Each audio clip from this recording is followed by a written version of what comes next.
Alright, welcome to Dark Dragon Does Math. If I sound funny, it's because I'm sick. Hooray. But the show must go on. So, here we go. We're doing composite solids. We're finding the volume and surface area of composite solids. Now, what a composite solid is just more than one solid put together. So, for example, a cone and a cylinder, or a cone and a sphere, and there's obviously multiple things we do. But really what you need to do and how to solve each one of these, well, you need your formula sheets. I have them memorized. You need your formula sheets. Identify which solid makes up the figures. Then find the volume or surface area of those solids individually. Surface area can be a little bit more tricky, but find them individually and then add or subtract them depending on the question. And that's literally it. Is take those 3 steps. Figure out the solids, find the values individually, and then basically put them together. So this first one, we have a composite solid made up of a cone and a cylinder. The height of the solid altogether is 13. The height of the cylinder is 7, and the radius is 8. Find the volume of the composite solid. So we have a cone and a cylinder. Let's do the cone first. Now we want cone volume, which is 1/3 pi r squared times h. And that is not very clear. I'll just zoom in. Okay, so 1/3 pi r squared times h. So we know from this figure that the radius is equal to 8. The height is a little bit trickier. Now the height of the whole thing is 13, and then this is 7, so we want to know this height right here, basically, from here to here, which is 13 minus 7, which is actually 6. So the radius is 8 and the height is 6. So there we just plug numbers in. We have 1/3 times pi, so 3.14, times r, which is 8 squared, times 6. I'm just going to zoom in one more time. That almost seems small to me. Okay, so once we take those numbers, we multiply them all together with our handy-dandy calculating machine. 1/3 times 3.14 times 8 squared times 6, and we get 401.92. So this is equal to 401.9 centimeters cubed. And then we want to do our cylinders. So cylinder volume is pi r squared times h. So we know that our radius is 8. Radius is 8. And we know that our height of the cylinder itself is 7. Cylinder is 7 centimeters. The height is 7. So we're going to do 3.14 times 8 squared times 7. Plug it into our handy-dandy calculating machine. I feel like Blue's Clues when I say that. Alright, where can I put that? There we go. 3.14 times 8 squared times 7 gives me 1,406.72.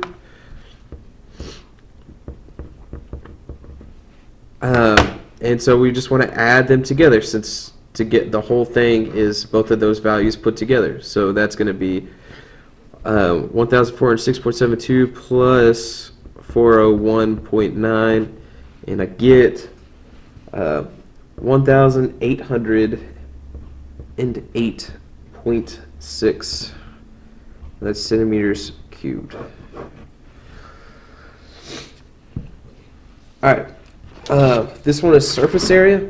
Now the reason surface area is a little bit more tricky is, so we have a wooden toy made up of cone attached to a hemisphere with a diameter of 10 and a slant height of 13. What's the surface area of the toy? Let's look at a picture. So it looks like it's a top. You spin, you dreidel, but so you have this cone, we have this hemisphere. Now the surface area of the cone is not the whole cone, because the circle in the middle is not on the outside. So we're actually just finding the surface of the cone, and then the sphere, it's a hemisphere, it's half of what the surface area of the whole thing would be. So it's actually, so it's the cone's lateral surface, the cone's surface, plus a hemisphere, which is just half of the regular sphere surface area. So cone's surface is pi r L, where L is slant height, plus a hemisphere, which is 1/2 4 pi r squared. So really this is pi r L plus 2 pi r squared. So I can do that. The radius is, so it has a diameter of 10, so the radius is equal to 5, and the slant height has a slant height of 13. So plug our numbers in. So this is 3.14 times 5 times 13 plus 2 times 3.14 times 5 squared.